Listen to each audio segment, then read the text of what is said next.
کہتے کہ رکن یمانی میں کیلیں لگی ہوئی ہیں، تو ان سے پوچھے جنہوں نے لگائی ہیں، مجھے کیا بتایا؟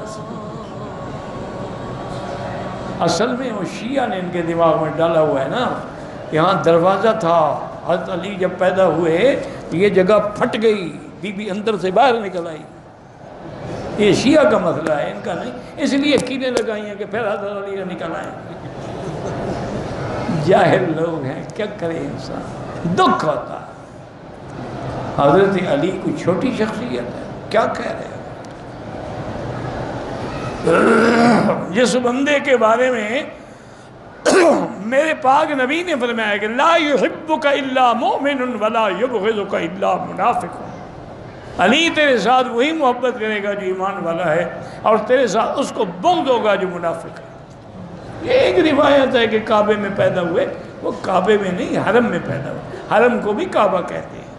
اب دیکھو نا قرآن میں ہے کہ حج کی بکری کعبے میں ذبح کرو، ہدین بالغ الکعبہ، تم ذبح کرتے ہو مینا میں، تو سارا حرم کعبہ ہے۔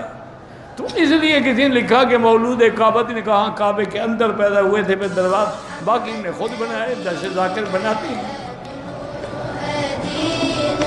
من مكة حبيبي نور سطع المدينة